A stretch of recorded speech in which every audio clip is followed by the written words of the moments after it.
Hi hello అండి, నేను మీ మల్టీలో 9982 అండి. ఇప్పటి వరకు నా ఛానల్ అయితే సబ్స్క్రైబ్ చేసుకోకపోతే ఇప్పుడైతే సబ్స్క్రైబ్ చేసుకోండి. ఈరోజు అయితే మేము టమాటో ఎండుమిర్చి ముద్దపప్పును అయితే చేసుకుంటున్నామండి. ఫస్ట్ అయితే కుక్కర్ పెట్టుకొని బండిలో ఆయిల్ వేసుకోవాలండి. కుక్కర్లో ఒక 2 to 3 టేబుల్ స్పూన్ వరకు ఆయిల్ వేసుకోవాలి. నేనైతే 3 టేబుల్ స్పూన్ వరకు ఆయిల్ వేసుకుంటున్నానండి. ఇప్పుడైతే ఆయిల్ హీట్ అయ్యాక కొద్దిగా ఆవాలు వేసుకోవాలండి పోపుకి. అలాగే వెల్లుల్లి రెబ్బలు కూడా వేసుకోవాలి. అది గోల్డెన్ కలర్లోకి వచ్చేవరకు వేయించుకోవాలండి. ఇప్పుడు కరివేపాకు వేసుకోవాలి.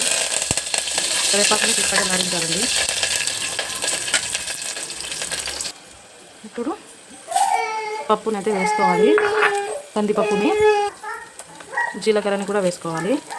వేసుకొని పప్పు గోల్డెన్ కలర్ వచ్చే వరకు, లైట్గా గోల్డెన్ కలర్ వచ్చే వరకు వేయించుకోవాలి.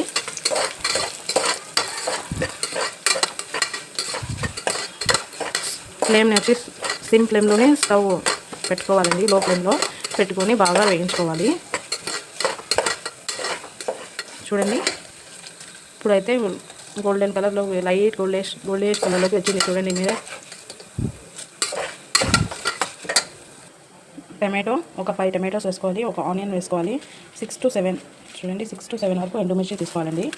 ఇప్పుడు మొత్తం అయితే దీంట్లో ట్రాన్స్ఫర్ చేసుకోవాలి. పసుపు యాడ్ చేసుకోవాలండి. దీంట్లో ఒక హాఫ్ టీ స్పూన్ అయితే పసుపుని వేసుకున్నాను నేను. హాఫ్ టీ స్పూన్ వరకు పసుపు వేసుకోవాలండి. ఎక్కువగా వెల్లో కాకుండా నేనైతే ఇలా చేస్తాను.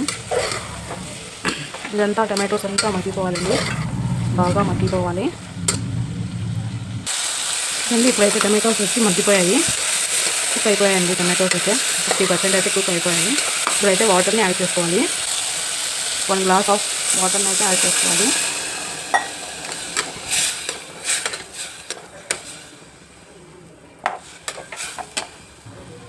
4 విజిల్స్ వచ్చే వరకు కుక్ చేసుకోవాలి. ఇప్పుడు క్యాప్ పెట్టుకుంటున్నాను.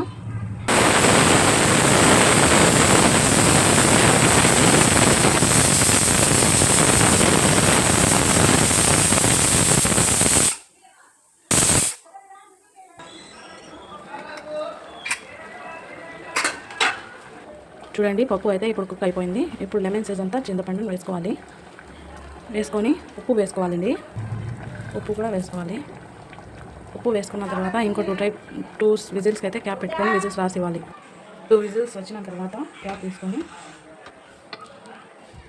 తీసుకోవాలండి. చూడండి, ఇప్పుడైతే పప్పు మెత్తగా అయితే కుక్ అయిపోయిందండి. దీన్ని మ్యాషర్తో మ్యాష్ చేసుకోవాలి. చూడండి, మొత్తం పప్పు మ్యాష్ చేసుకోవాలి పప్పు గుత్తితో.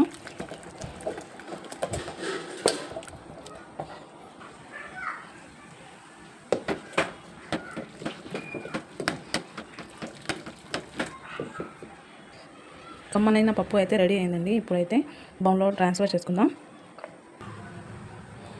ఎంతో కమ్మటి ముద్దపప్పు అయితే రెడీ అండి. ఎన్ని చికెన్ మటన్ బిర్యానీస్ అయినా కానీ దీని తర్వాతనండి ఒకసారి అయితే ట్రై చేసి చూడండి.